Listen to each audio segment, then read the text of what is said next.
Bonjour, je m'appelle Vassilios Boussis et j'ai le plaisir aujourd'hui de vous parler du dernier droit réel traité dans le Code civil, à savoir le droit de superficie. Le droit de superficie qui se trouve en toute fin du Code civil et qui, jusque peu, ne faisait que quelques articles, est un droit, même s'il se situe à cette fin du Code, est un droit relativement important car il est souvent utilisé dans les opérations immobilières. Je vais aujourd'hui vous présenter les différentes évolutions qui ont introduit le nouveau Code civil à ce droit de superficie. Cette présentation va être divisée en 9 points. Premièrement, nous allons voir la définition de ce droit de superficie et voir en quoi elle a évolué avec ce nouveau Code civil. Après, nous en déduirons et nous soulignerons les spécificités du droit de superficie par rapport aux autres droits réels. Nous analyserons brièvement la qualité du constituant, même si, je vous le dévoile déjà, il n'y a pas de grand changement à ce niveau. Ensuite, nous verrons quel est le sort des ouvrages existants au moment de la réalisation de la constitution du droit de superficie. Nous analyserons après le droit de superficie conséquence, et quand j'ai analysé, en réalité, il n'y aura pas grand-chose à faire, puisque vous verrez que ce n'est qu'une consécration légale de ce que la jurisprudence et la doctrine avaient déjà échafaudé. Nous verrons ensuite quels sont les droits et obligations des parties au droit de superficie.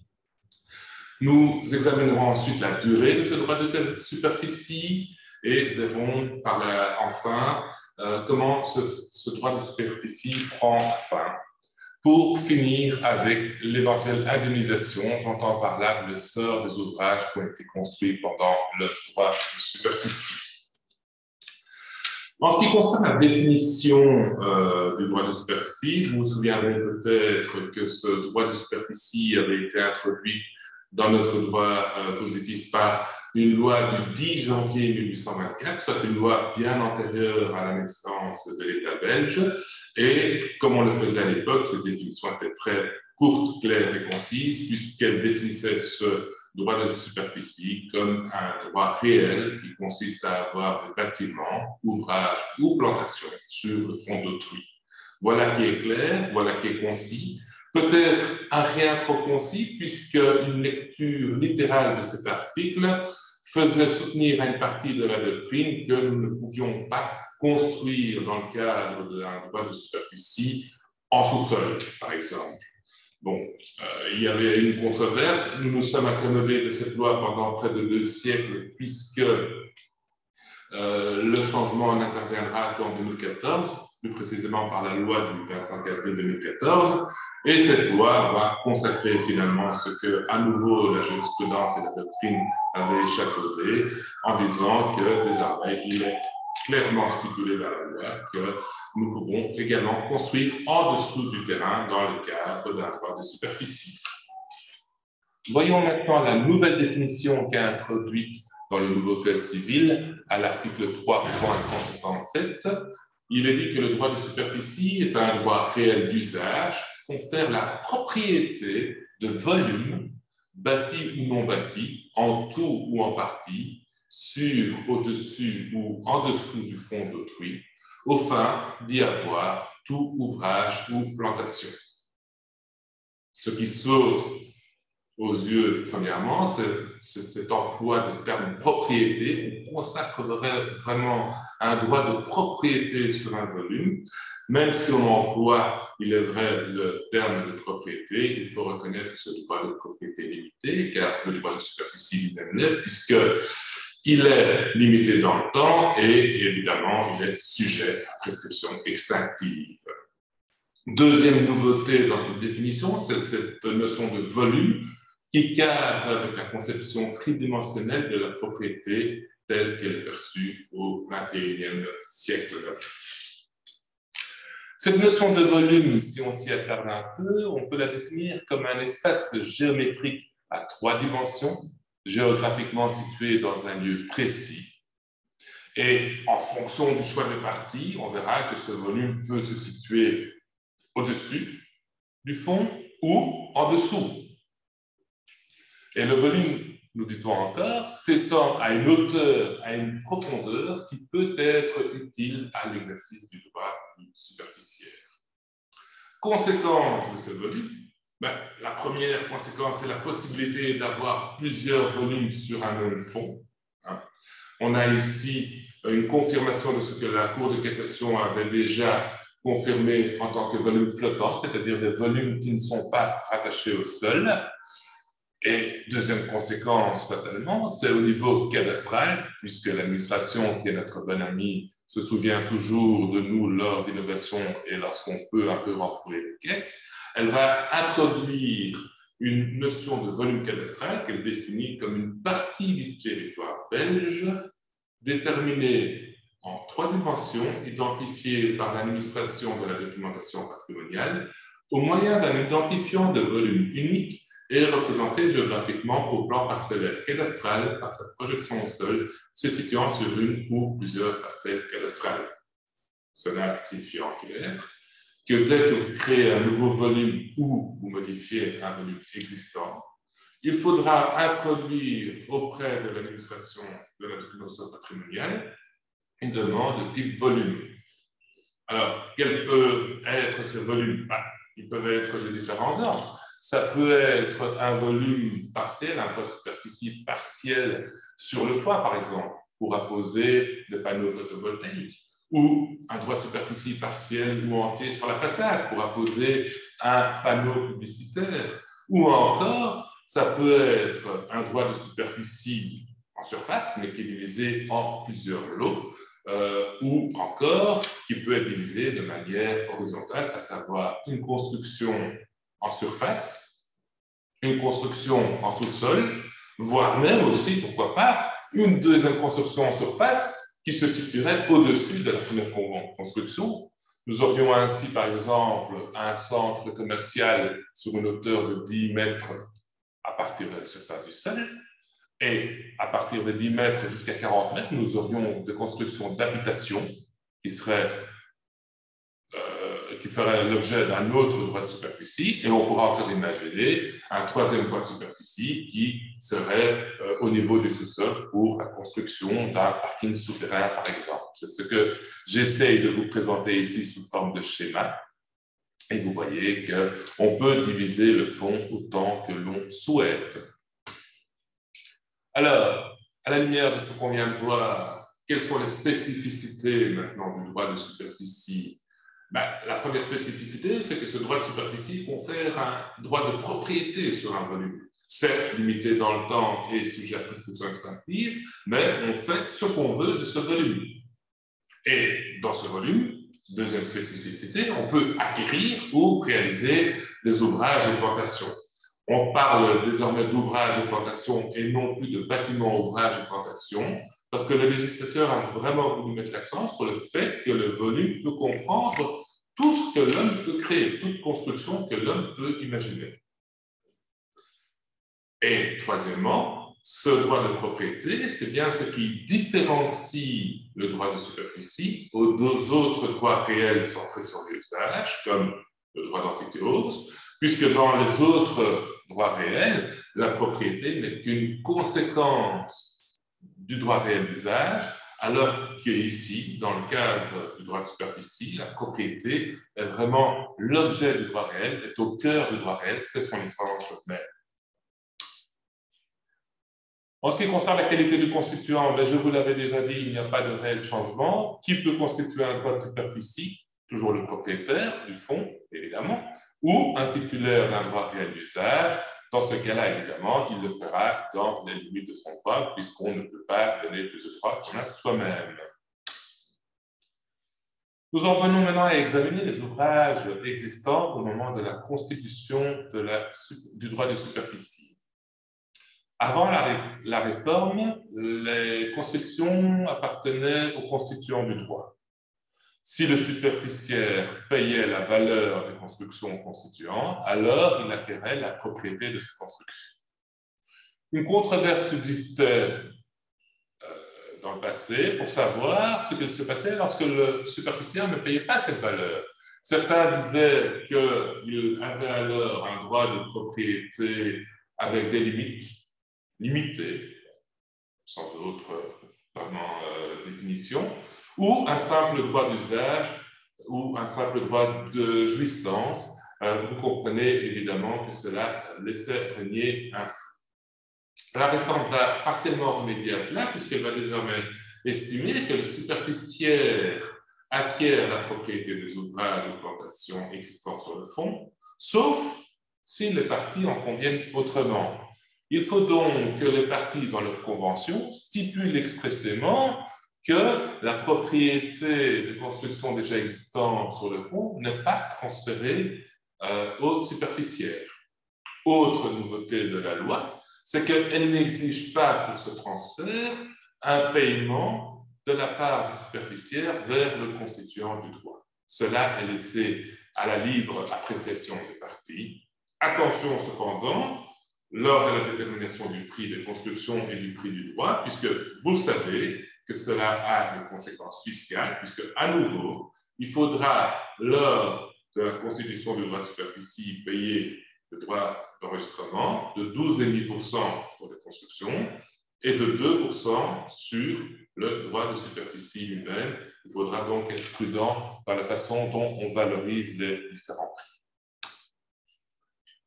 Le droit de superficie conséquence, comme je vous l'ai dit, c'est une construction jurisprudentielle et doctrinale qui trouve désormais une consécration à l'article 382 du Code civil, qui dit que le droit de superficie qui naît comme la conséquence d'un droit d'usage sur un immeuble qui confère le pouvoir de réaliser des ouvrages ou des plantations. Évidemment, ce droit est soumis au même régime que le droit dont il découle. Ainsi, par exemple, la durée maximale qui, je le dévoile déjà, est passée à 99 ans dans le nouveau Code civil, ne s'applique pas si le droit dont il découle permet une durée plus longue.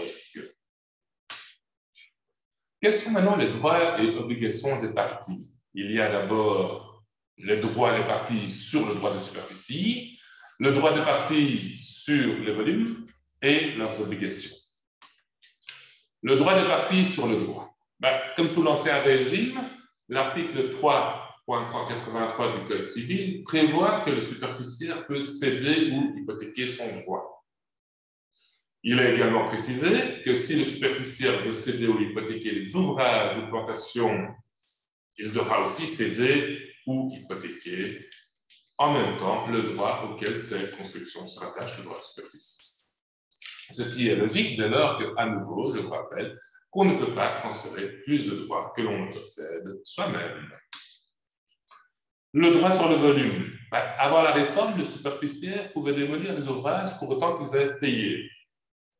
Depuis la réforme, il y a des changements, puisque, rappelez-vous, nous travaillons désormais sur le volume, sur la propriété du volume, et donc cette propriété de volume se veut la plus étendue possible, c'est-à-dire que le superficiaire pourra exercer toutes les prérogatives de propriété, mais dans les limites, évidemment, de son droit, sans porter atteinte aux droits existants déjà sur un fonds, bien sûr, et, nouveauté de la loi, il ne peut détruire les ouvrages qu'il est tenu de réaliser. À nouveau, on voit ici l'importance de la rédaction des conventions entre parties, puisque si rien n'est précisé, le superficiaire pourra détruire les ouvrages qu'il a construits. Par contre, si, de par la convention, il était obligé de construire un certain bâtiment, eh bien, il ne pourra pas le détruire. Les obligations de parties, chacune des parties est bien évidemment tenue des charges et impositions sur le volume dont elle est propriétaire. Elle doit réaliser les réparations d'entretien qui sont celles nécessaires à la préservation du bien, sauf usure normale, la vétusté et la force majeure. Et elle doit également effectuer les grosses réparations, c'est-à-dire celles qui portent sur la structure de ses composants inhérents, ou alors les coûts qui excèdent les flux. Évidemment, il faut également procéder aux réparations nécessaires à l'exercice d'autres droits d'usage sur le fond.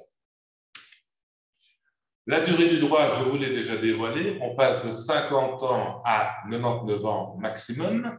Il n'y a pas de réelle nouveauté en dehors de ce chiffre.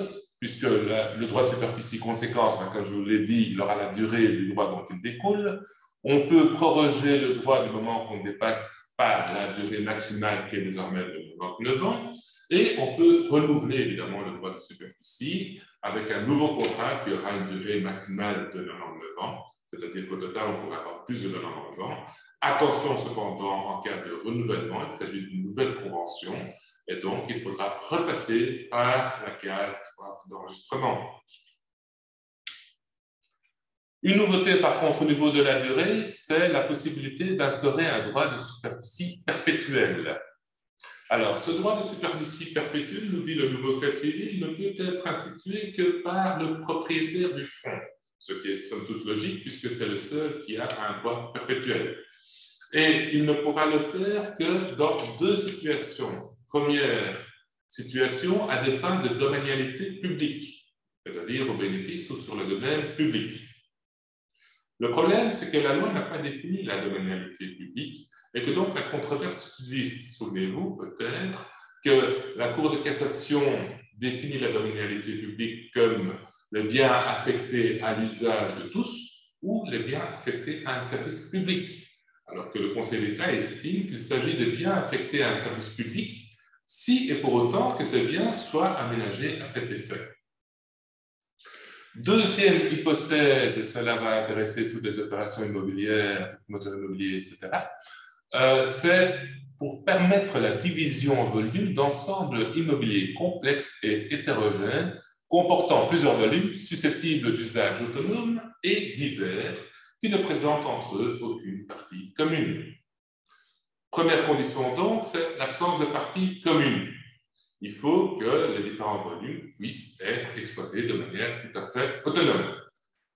Pour reprendre l'exemple que je vous ai donné tout à l'heure, on peut imaginer au rez-de-chaussée un centre commercial qui aurait sa propre entrée et aux étages des habitations qui auraient leur propre entrée qui serait totalement indépendante. Cela formerait un ensemble immobilier, ce qui constitue la deuxième condition. La troisième condition serait également remplie puisqu'on aurait au moins deux parties.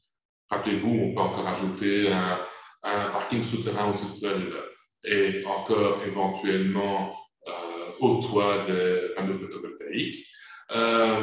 Il faut qu'il y ait des fonctions différentes, ce qui serait le cas, puisque nous aurions d'un côté un commerce, d'un autre côté l'habitation, du parking.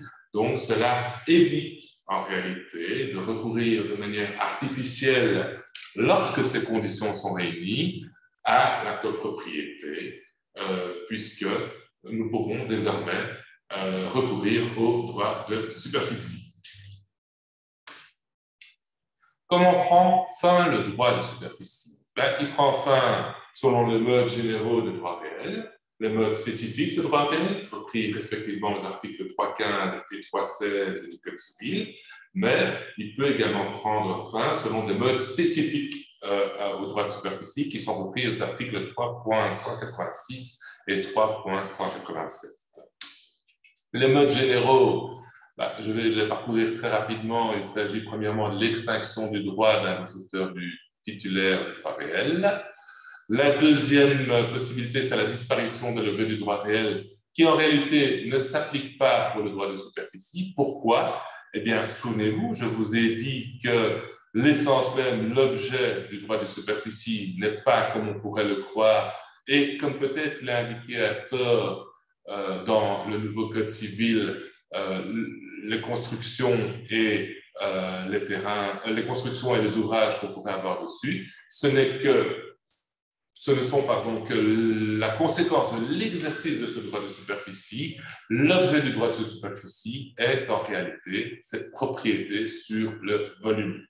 Et je dis qu'il y a peut-être une confusion au niveau du Code civil, parce que vous verrez que si vous prenez le Code civil, sous le titre « Objet du contrat », on parle du sort des biens qui existent sur le fond au moment de la constitution du droit de superficie. Troisième cas d'extinction, c'est l'anéantissement du titre d'acquisition du droit réel. Le quatrième, l'expropriation judiciaire. Et cinquièmement, la renonciation au droit réel par son titulaire. Les modes spécifiques, il s'agit de l'expiration de la durée légale ou contractuelle pour laquelle le droit réel est établi.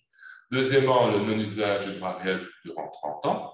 Troisièmement, la confusion, le temps de celle-ci, des qualités de titulaire du droit réel et de constituant du droit réel. Quatrièmement, la déchéance prononcée par le juge. Les modes spécifiques au droit de superficie. Premièrement, le Code nous dit qu'il ne s'éteint pas par le seul fait de la disparition des ouvrages ou plantations de superficielles. Voilà que le Code redevient cohérent, puisqu'effectivement, l'objet, comme je viens de vous le dire, je vous l'ai suffisamment répété, l'objet du droit de superficie est cette propriété de volume et non les constructions ou ouvrages qu'on peut avoir dessus.